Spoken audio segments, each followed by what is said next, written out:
a sexy guy with a sexy name, Gabe Grey. Oh dear. Thank you so much for coming and sitting here and having the guts to have an open chest interview with me. We'll see how it goes. Ooh, I'm nervous. Thank you for having me. Oh, absolutely, sweetheart. So first thing I want to ask you is, it's funny because a number of years ago I interviewed Cal Penn. Oh, okay. And I asked him this question, I'm going to ask you as well. Playing devil's advocate, why anglicize your name? A lot of reasons.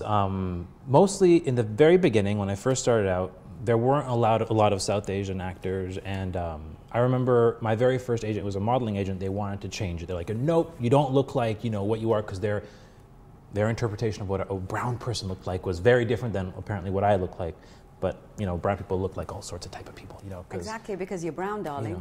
But not even that, I'm brown. But then they wanted to change, so they took my birth name and they literally ran it through a blender and they made this weird name. And I remember going through my first audition with them, like, and I tried, and I felt so weird with it. I felt weird taking my own name and doing something to it. And then I left it alone. And then I remember then I got a better agent. And but what did that agent call you? Was it still Gabe Grey? No. That my very first agent, they took my birth name and they turned it into they called me Duoff Medha.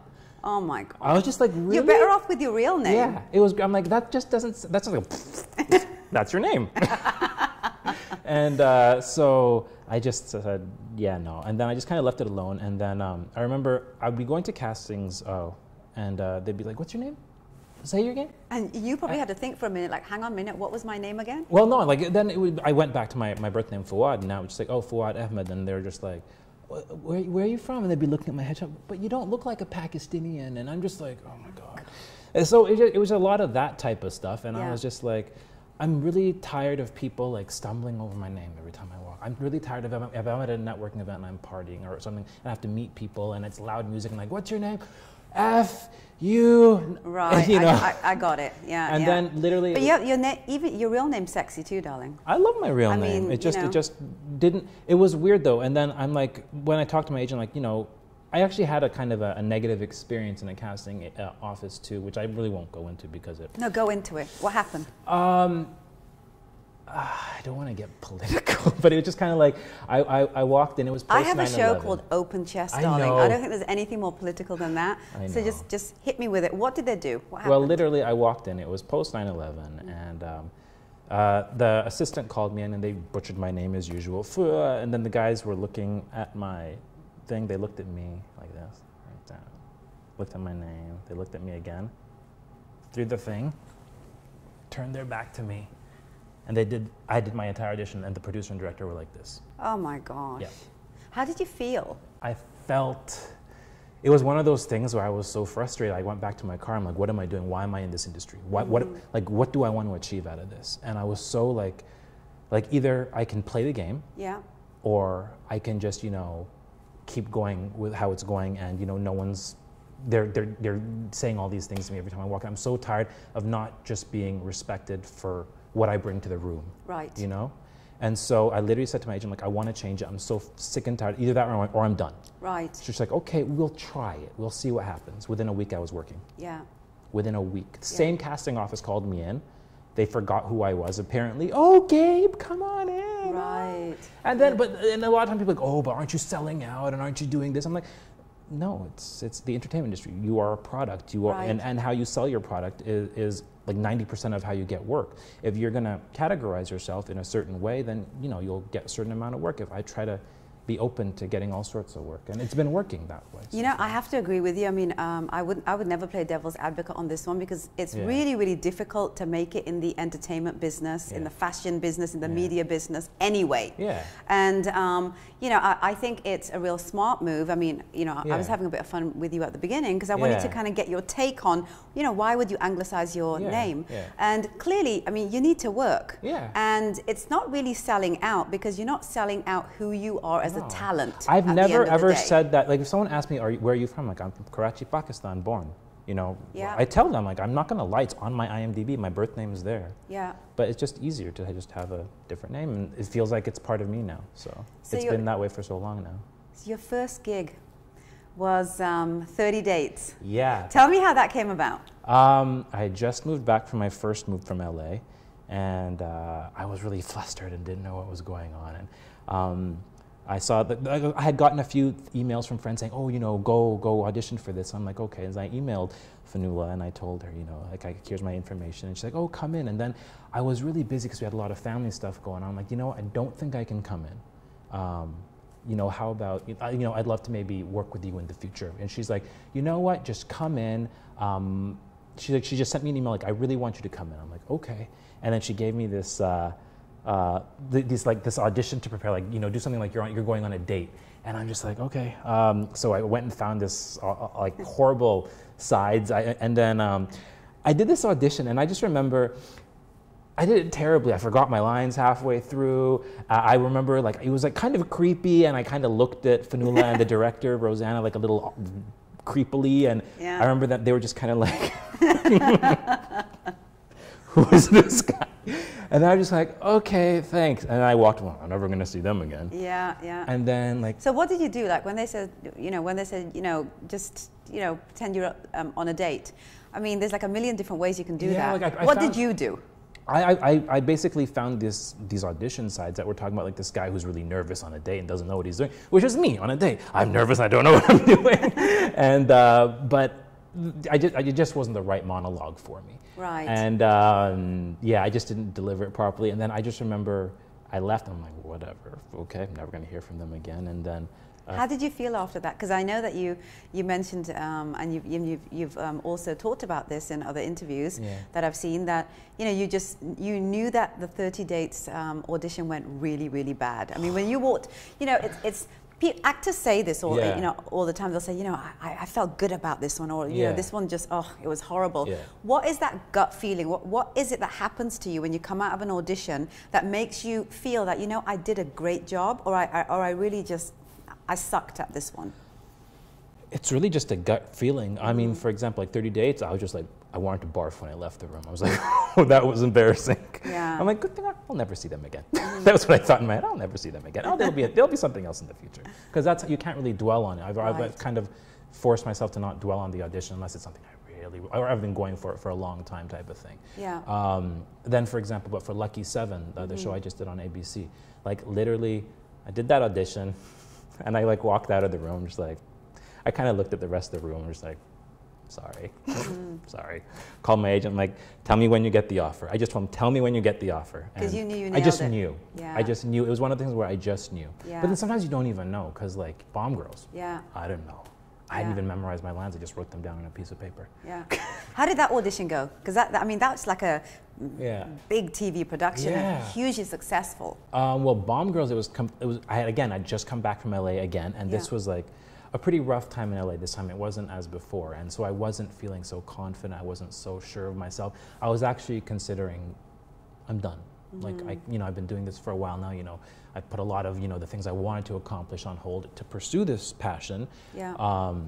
And I don't think, Like, getting married, having babies. And all the stuff that Facebook requires you to do. Exactly. Yeah. So it was kind of like, I don't know anymore.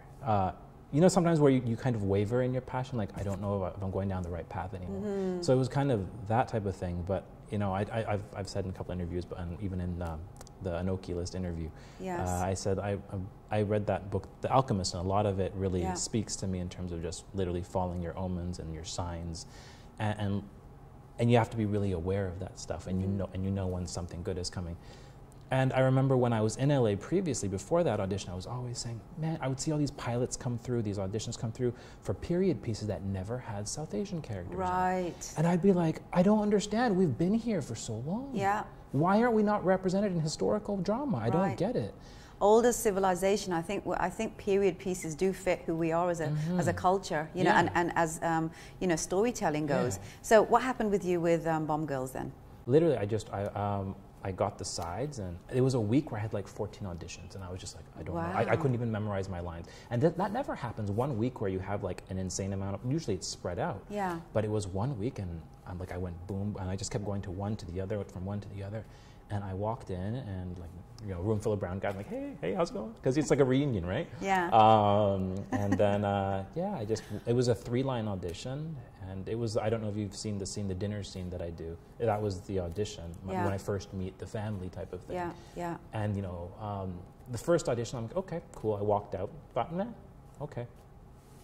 And I forgot about it. Yeah. And then a week later, I got a call back, and it was with Adrian Mitchell, the producer, and it was like, wow. Okay. Yeah. I didn't even know, like, I just thought, okay, the producer's going to be there. But it was like, for those like 3 lines, it was about a half-an-hour interview, and we tried it so many different ways. Yeah. And she really put me through the paces, and yeah, and then I didn't hear anything. I'm like, okay, didn't get it. And then like 2 weeks later, another call back, and I'm like, oh my God. Wow. So then it was another scene they had given me, and apparently they're going to make the character bigger, and yeah, and then one day I just got the call saying, hey, you got the part. My gosh. How do you feel about that? Because that probably was like the, you know, the part in your career where you went from being the regular actor on the scene, just trying to get their break, to being the guy that literally got their break. Yeah. I mean, Meg Tilly, come on. It doesn't get bigger than that. So talk to me about, you know, do you feel that, you know, that particular role has now kind of put you on that next level as an actor? I try not to think too much about any of that. I mean, I'm very grateful for the role, but like literally you just have to take the work as it comes. Yeah, yeah. I mean, you know, this is great, and I had a great run with Bomb Girls. You know, the show's winding down now. And so I'm really looking forward to what the future holds. I mean, you know, where do you hope to go in your career? Is there going to be more TV? Are you looking to maybe go onto the big screen? I mean, I know that's kind of like the utopia for actors, even though it's funny because now, especially in Hollywood, it's the golden age of television. Absolutely, like all of these major A-lister Hollywood feature film actors are, you know, going into some serious, you know, TV, you know, roles and things. How do you feel? Do you want to go the other way, or do you want to pursue some more TV? I don't know. Like I don't plan it. I mean, I hope for the work that's the best for me to come my way, and that's all I can really. I mean, I don't want to be famous or any of because there's a whole. You know, I just want to work.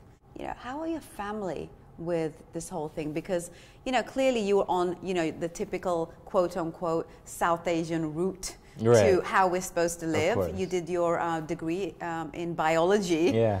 And from biology, you became this actor who is swearing in front of his family on stage. I'm fortunate that my family is pretty like open-minded. Like my mom's an artist, and my dad is like works in business, but he's still very into like poetry and ghazals and all that type of stuff. And they they loved traveling, and so they've always had an appreciation for art in our home. Yeah. It was a little tough for them, especially because it was like right around the recession when I decided, okay, I'm going to be an actor. And so my dad was like, why don't you go do a master's? Why don't you take this time to go do a master's? I'm like, no, not right now. I don't feel like I need to do a master's right now. And I think they were nervous, but then, you know, as I saw that I was, you know, booking work, you know, like I was getting guest spots and stuff like that, so they were happy. Oh, and not even I was getting guest spots, but I was being seen for roles and going very far in the audition process. I mean, I know it's tricky because it's not stable, and I understand that, and I understand where they're coming from when they say they're worried or whatever. But they respect what I'm doing, and they're okay with it, and they're happy. A lot of the roles that you've gotten, Gabe, have been, you know, on CBC and a lot of Canadian, you know, platforms. Are you planning on going across to Hollywood at all? I know it's kind of like the next step for an actor here in Canada to kind of elevate to the next level. Do you have those kind of thoughts? Yeah, of course. I mean, it's pilot season right now, so you don't know what's going to be happening in about a week or a month or 2 months from now, right? Yeah. Lucky 7 was for ABC, so that was an American drama, so that was really cool to work on. And there are quite a few American dramas that actually shoot in Canada, so we get the opportunity to work on that side, kind of, but at home, so it's good. Which is wonderful, yeah. And I think my future goals are to eventually, you know, move down to LA at some point, because, you know, I like it there. Absolutely, it's warmer. It's nice and warm. There's something about LA when I go there, I'm just like, I'm supposed to be here. I'm meant to be here. I'm meant to be here. No, I hear you totally. Yeah. So you're not meant to be in Bollywood? I mean, you don't want to change 15 outfits and run around trees I and never sing say songs? never. I never say never because you never know what's going to happen, right? I've learned that. I've learned that so far. I had a few auditions here and there, but they say the feedback is you're better suited for an NRI role. Mm-hmm. So I think I just don't have the Mumbai swagger down type of thing, you know, or the Hindi is probably not on point, you know, like I speak it. It's a little weird. It's a little off when I speak it. I mean, but you know, everyone's like, oh, but Katrina Kaif does it. I'm like, I'm not Katrina Kaif. Right. You know, as hard as I try. So tell me who you would love to be able to act with if you know there was a crystal ball in front of you and you were able to, you know, pick one fabulous actor or actress to act with and one fabulous role to play. What would it be? Oh wow, I think I'd want to work with. There's so many good actors right now, but like Johnny Depp has always kind of been like who I admire so much as an actor. Yeah. Just because of his versatility and he's always so immersed in the role. So I think just working alongside someone like that would be such a masterclass for me as an actor. In terms of what a dream role would be, I'm like, every time I get a role, it feels like a dream role. So, you know, the next one will probably be my dream role, and then the one after that will be my dream role, because, you know, Dr. Patel was a dream role, and then when I got Dr. Murali, that was another dream role. So yeah, and it's interesting because you're not really typecast like a lot of South Asian actors. Just I play a lot of doctors, that's about it. Yeah. But they're not always brown. Right. Our anniversary issue of ANOKHI magazine has the ANOKHI list in it, and guess who made it? I made the cover. You totally did. I got my very first cover. Oh my gosh, how did that feel? Huge. Like I was just like, whoa, because you know when you're working, you're always like down in the trenches, and you don't really look up. So when you get recognized by, you know, someone like ANOKHI and Raj and, like, you know, your own group of, like, your own culture, like it's really rewarding, because sometimes you're so hard at work you don't realize what's going on around you. So to take a moment and sit back and reflect and say, yeah, whoa, maybe I am doing the right thing with my, you know. So I'm really thankful and humbled and happy, and I can't wait to see what's coming up at the awards. And you know, you really deserve to be on the list, sweetheart. Thank you. Other than the fact that I mentioned, and I've said it a few times already, and I'm going to say it one more time, you're absolutely a cutie. And if I was younger, well, we'd be having a whole other conversation. But having said that, I do have to say one serious thing that I want to say about you, which gives me just like so much excitement about your career, is the fact that you just really love acting. I mean, the feeling I get from you is that it doesn't matter if you're on TV, if you're on, you know, on the big screen, whether you're acting in Canada, in Hollywood, in Bollywood, it doesn't matter. It's the pure enjoyment and love of the art of acting, which is, you know, what it's all about for you. So I know that because you don't have any rules in that area, that there's going to be great opportunities, because your mind and your heart are going to be open to them. It's the first time you and I got the opportunity to chat, but it's definitely not going to be the last time. Yeah. And invite me on one of your sets next time, and let's cause some trouble. Yeah, sounds good. Done. Thank you. Thank you for having me.